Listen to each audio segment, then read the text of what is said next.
ঠান্ডা ঠান্ডা শীতের সন্ধ্যায় চা বা কফির সাথে যদি হয় এরকম মুচমুচে চিকেন পকোড়া, তাহলে কেমন হয় বন্ধুরা? জাস্ট অসাধারণ। যাই হোক, তো চলো আজকে তোমাদের সঙ্গে শেয়ার করব চিকেন পকোড়া রেসিপি। আমি এখানে 500 গ্রাম বোনলেস চিকেন নিয়ে নিয়েছি। তোমরা উইথ বোন চিকেনও নিতে পারো, যার যেটা পছন্দ। তো বোনলেস চিকেন নিলেই ভালো হয়। যাই হোক, তারপর কিন্তু আমি এখানে দিয়ে দিচ্ছি পাতিলেবুর রস। এখানে কিন্তু আমি একটা হাফ পাতিলেবুর রস দিয়ে দিলাম। দিয়ে দিচ্ছি পরিমাণ মতো লবণ, একটু সামান্য হলুদ গুঁড়ো, আর 1 টিস্পুন দিয়ে দিচ্ছি ধনে গুঁড়ো, আর দিয়ে দেব 2 চামচ আদা রসুন বাটা। তো তারপর কিন্তু এর মধ্যে দিয়ে দিচ্ছি একটু কাশ্মীরি লঙ্কার গুঁড়ো, যাতে খুব ভালো সুন্দর একটা কালার আসে। আর দিয়ে দেবো কিন্তু গোলমরিচগুলো ঝালের জন্য। গোলমরিচটা একটু বেশি করেই দিয়েছি। তারপর কিন্তু দিয়ে দেবো কর্নফ্লাওয়ার আমি এখানে 2 চামচ ব্যবহার করছি। তোমরা কিন্তু পরে মাখার পর এই জিনিসটা টেক্সচারটা বুঝতে পারবে। আর এখানে 1 চামচ ময়দা দিয়ে দিলাম।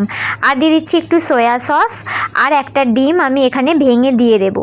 এবার কিন্তু এটা সমস্তটা একসঙ্গে খুব ভালো মতো মেখে নেব। আর টেক্সচারটা তোমরা দেখে বুঝতে পারবে, যদি একটু ময়দা বা কর্নফ্লাওয়ার লাগে তাহলে কিন্তু দিয়ে নিতে পারো। যাই হোক, এত সহজ রেসিপি, তোমরা কি বলবো, তোমরা কিন্তু বাড়িতে অবভিয়াসলি সন্ধ্যাবেলা একটু বানিয়ে খেয়ে দেখো, জাস্ট দারুণ লাগে। তোমরা অবশ্যই অনেকেই খেয়েছো বা সবাই খেয়েছো বলতে গেলে।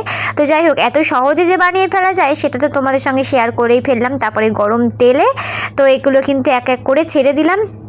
আর হ্যাঁ, এটা কিন্তু মিডিয়াম আঁচে করে বেশ কিছুক্ষণ ধরে ভাজতে হবে, না হলে বেশি ফুল আঁচে যদি দেওয়া হয় তাহলে কিন্তু চিকেনটা ওপর থেকে লাল হয়ে যাবে, ভিতর থেকে কিন্তু কাঁচা থাকবে। তাই একটু সময় নিয়ে ভাজতে হবে। যাই হোক, চিকেনগুলো কিন্তু ভাজা কমপ্লিট। তো তারপর আমরা তুলে নিচ্ছি। আর বাকি যেগুলো ছিল সেগুলো কিন্তু একইভাবে সমস্তটা হালকা আঁচে দিয়ে কিন্তু ভেজে নিতে হবে। হালকা বলতে মিডিয়াম ফ্লেমে দিয়ে ভেজে নিতে হবে। তো চলো, তাহলে কিন্তু রেডি হয়ে গেল আমাদের চিকেন পকোড়া।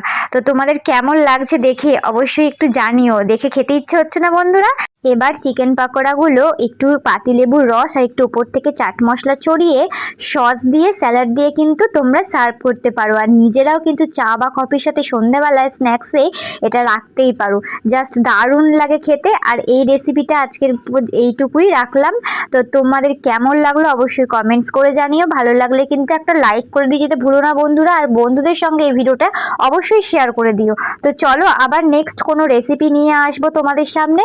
ততক্ষণের জন্য সবাই ভালো থেকো, সুস্থ থেকো। আর সঞ্চিতাস কুকিং অ্যান্ড ব্লগের চ্যানেলটাকে কিন্তু সাবস্ক্রাইব করতে ভুলো না। টাটা।